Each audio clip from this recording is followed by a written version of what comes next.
Bonjour, ici Benoît Paulquin, le fondateur et l'un des gestionnaires de portefeuille chez Exponent Investment Management, et vous regardez la revue du quatrième trimestre 2024.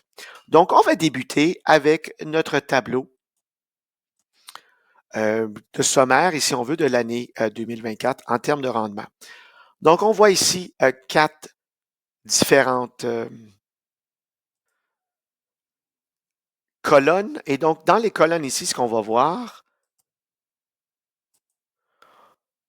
on va regarder les rendements. On a les indices de clôture ici. Dans la deuxième colonne, le rendement pour le trimestre 2024. Donc, quand on voit les rendements au Canada et aux États-Unis, à la fois pour le dernier trimestre, on a eu des très bons rendements, des rendements quasi historiques. Sur le rendement, sur l'échelle de 1 an, les 4 derniers trimestres, on voit ici des rendements qui sont largement en hausse des attentes, si on veut. Si les rendements à long terme des marchés boursiers sont autour de 8 disons, 7 ou 8 on a des rendements sur 3 ans aux États-Unis qui sont largement supérieurs à ces attentes. On a un rendement pour le Nasdaq de tout près de 40 Ça, c'est l'indice technologique aux États-Unis. Le S&P 500, tout près à 36 Le Canada a très bien fait à 21 En Europe, on a eu quand même une bonne année à 7,2 Cependant, on tire un peu de la patte à 5,4 Les marchés émergents, il n'y a rien qui se passe, 0,2 Et même après une très bonne année en 2024. Le dollar canadien perd de la plume, c'est-à-dire que le dollar américain a pris 6,3 par rapport au dollar canadien. Dans le dernier trimestre, 8,6 pour toute l'année. Et en moyenne annualisée, le dollar canadien a perdu 4,4 ou le dollar américain a connu un gain de 4,4 Les obligations, il n'y a rien qui se passe. Un rendement sur 3 ans de moins 0,6 On a eu quand même une année qui ressemble au coupon que les obligations canadiennes nous ont payé et il n'y a pas de rendement au dernier trimestre 2024. Le pétrole, quand même, a pris du poil de la bête avec un rendement de 5,2 mais il n'y a pas grand-chose qui se passe à la fois sur le rendement de la dernière année ou du dernier 3 ans. Cependant, l'or a eu une très bonne année. 27 pour 2024 et en moyenne, tout près de 13 pour les 3 dernières années de façon annualisée. Cependant, on va parler du reste. La hausse des marchés boursiers aux États-Unis est vraiment grâce à quelques noms. Les actions ont eu un trimestre difficile, comme on a dit, et les obligations demeurent sans rendement. Donc, comment expliquer la sous-performance de la plupart des investisseurs en 2024? Quand on parle à plusieurs investisseurs, les rendements ne ressemblent pas à 40 Et la raison, elle est bien simple. La plupart des gestionnaires de portefeuille ont des règles d'or de métier, à savoir comment gérer le risque. Donc, au niveau de la construction du portefeuille, on va limiter l'exposition sectorielle à plus ou moins 10 peut-être jusqu'à 15 Ça veut dire qu'au niveau du secteur financier au Canada ou peut-être au secteur technologique aux États-Unis, on va se limiter à 15 veut avoir une diversification géographique. Peut-être on va vouloir aller en Europe, dans les marchés émergents, ailleurs qu'au Canada ou aux États-Unis. On va, comme je l'ai mentionné, une diversification sectorielle. On va avoir une discipline d'évaluation, c'est-à-dire on va avoir une raison d'être pour acheter et vendre. Et on va souvent utiliser une analyse fondamentale pour ces décisions-là. Donc, on va regarder les profits, la croissance, peut-être la croissance des ventes, certainement la croissance des profits et la croissance peut-être du dividende. On va regarder la qualité du bilan.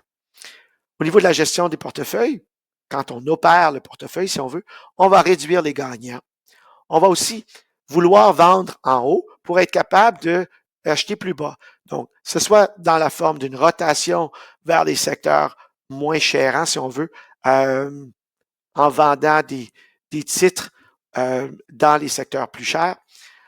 Toutes ces gestions d'actifs, de risques-là, n'ont pas fonctionné en 2024, tellement qu'ils ont enlevé de la valeur. Donc, 2024, c'était vraiment une année où est-ce que les risques étaient largement en vogue. Un exemple parfait, c'est Bitcoin est en hausse de 125 pour l'année 2024. Tout investisseur qui a pris et qui utilise des méthodes de gestion de risque ont pénalisé le rendement en 2024. Je vous invite à regarder, à cliquer sur ce lien pour aller voir un très bon article sur la bulle financière. La compagnie s'appelle Oaktree et l'investisseur en question, c'est pas la première fois qu'il écrit un article sur les bulles financières et son point de vue est vraiment intéressant. Vaut la peine d'être lu. Bon. La deuxième question qui se pose, c'est est-ce que le S&P 500 est encore pertinent comme indice? Si on refait une revue un peu, l'indice, le S&P 500, il y a évidemment 500 actions, en fait 503.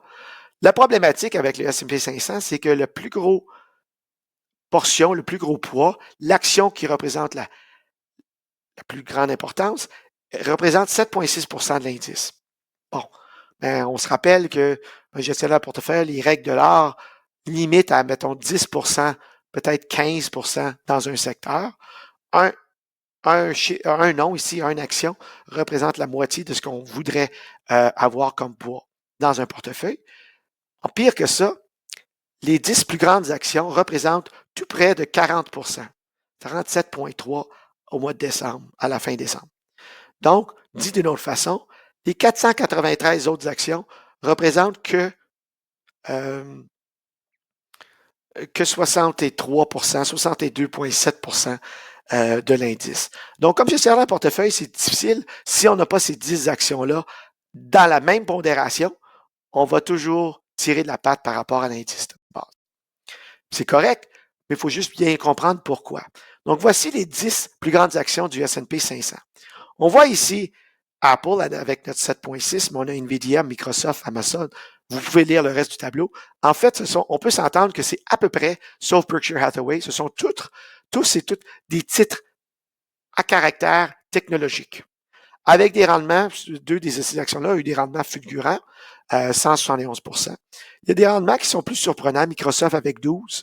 Donc, encore là, si comme gestionnaire en portefeuille, vous étiez peut-être plus frileux pour le risque et vous avez voulu donner de l'expansion ou du exposure, si on veut, à votre aspect technologique avec du Microsoft peut-être et du Google, vous avez, ou du Apple, vous avez sous-performé l'indice parce que l'indice de base du S&P 500 est en hausse de 35 Donc, ça donne quoi? Si on regarde aussi une autre façon de voir les choses, le rendement d'NVIDIA dans les 4 dernières années est absolument fulgurant. Donc, comme gestionnaire de portefeuille, même si vous aviez investi en février 2020, disons 10 de votre portefeuille, avec un rendement de 1600 sur 4 ans, vous aviez à un moment donné limité et vous avez coupé votre exposure à cette action-là. Mais dans l'indice, il n'y a rien de ça qui est fait. Donc, il n'y a aucune gestion de risque dans un indice. Ça, c'est la conclusion de la conversation. L'autre problématique avec les indices, c'est que l'éditeur de l'indice, qui est le Standard & Poor's, vous pouvez voir le lien ici. La problématique ici, c'est que ils ont un peu brouillé les cartes. On voit de la technologie, mais on voit un titre comme Amazon et Tesla ils ont inséré dans l'aspect de consommation discrétionnaire. Normalement, on verrait peut-être un manufacturier de voitures, par exemple, dans ce genre de secteur-là. Et on peut s'entendre que Tesla ou Amazon sont pas vraiment, ce sont vraiment des titres technologiques, puisque la plupart de leurs revenus viennent de la vente de technologie. Encore là, la même problématique avec Meta ou Google. On pourrait s'entendre ici que ce sont des titres qui sont vraiment technologiques. Si on regarde leur source de revenus. Cependant, l'éditeur du S&P 500 les considère comme étant un service de communication du même ordre que AT&T, Verizon ou ce genre d'action ou Comcast. Et on va s'entendre que c'est pas du tout le même caractère opérationnel. Donc, le S&P 500, même quand l'éditeur s'essaye de brouiller les cartes un peu, c'est vraiment rendu un indice avec une très forte pondération en technologie. On va présenter ce concept-là d'une autre façon. On voit notre pondération technologique ici à 33%. Ensuite, on a notre consommation discrétionnaire. Encore là, on sait que c'est dominé par Amazon et Tesla. Et on a nos services de communication qui sont encore là dominés par Google et Meta. Quand on additionne 33 plus 11 plus 9, on s'approche drôlement du 50%. Donc, encore là, comme gestionnaire de portefeuille qui suit les règles d'or et qui va pondérer le portefeuille pour pas avoir trop de pondération dans un secteur versus l'autre, on est appelé à sous-performer quand ces secteurs-là volent comme une fusée.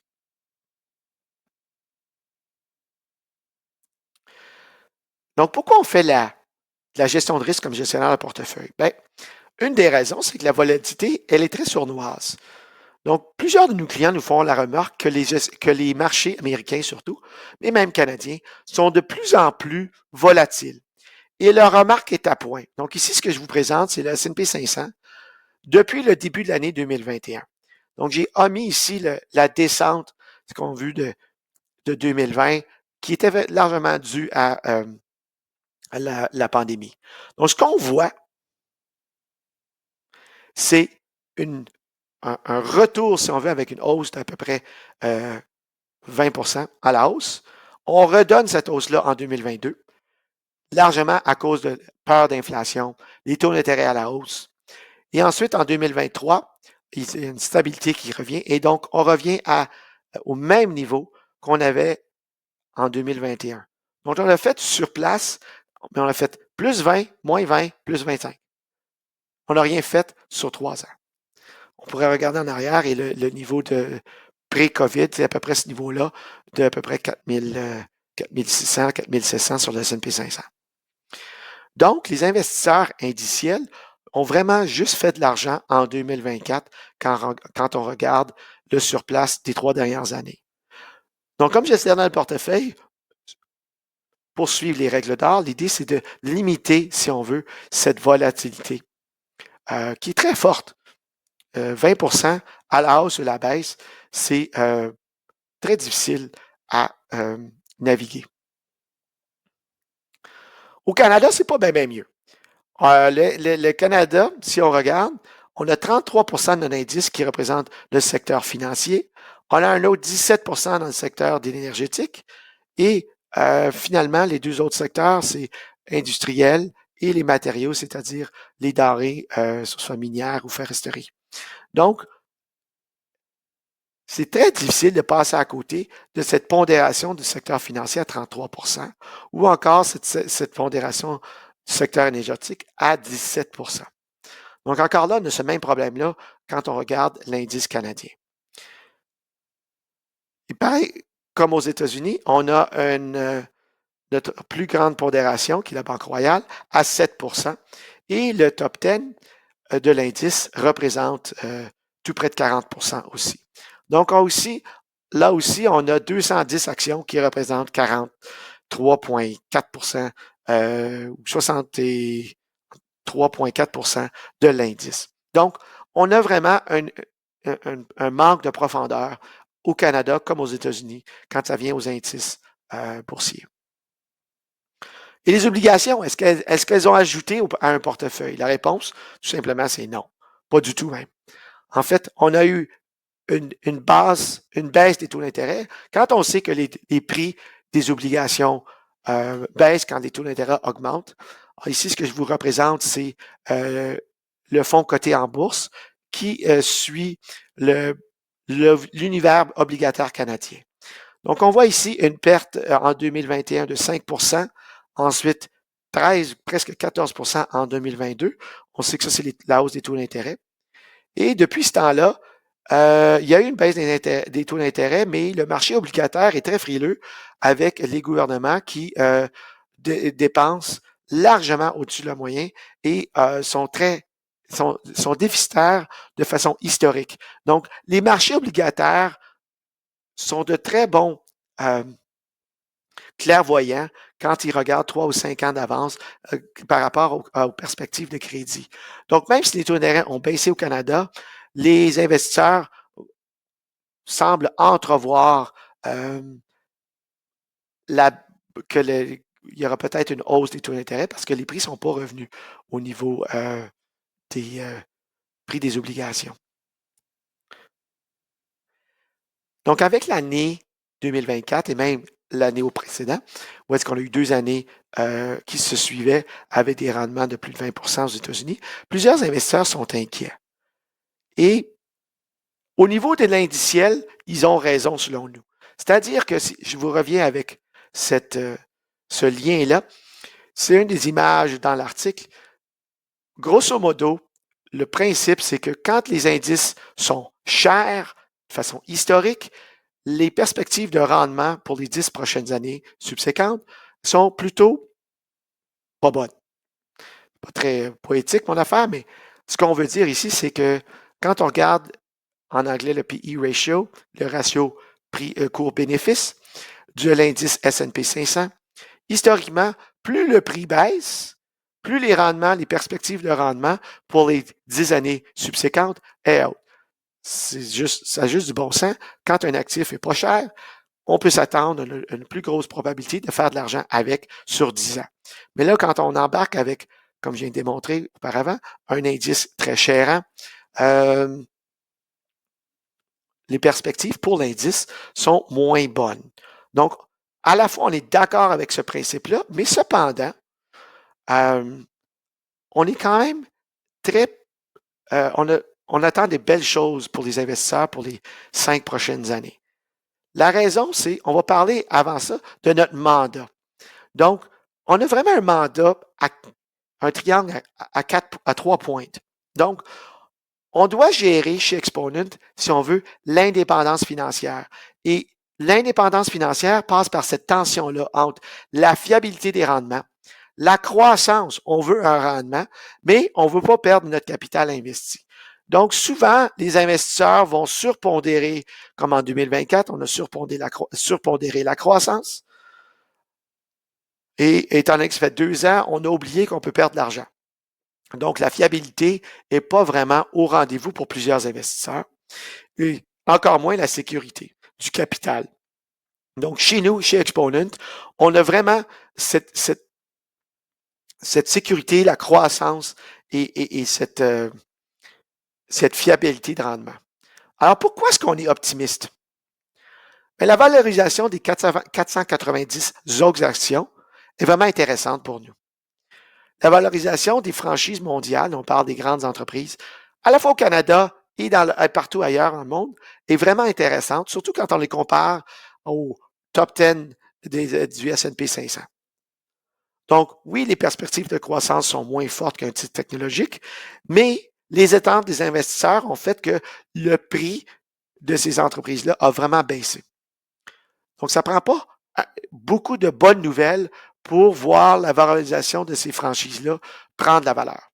Il y a aussi une espèce de rotation, réversion vers la moyenne. Ça, c'est notre ami ChatGPT qui fait la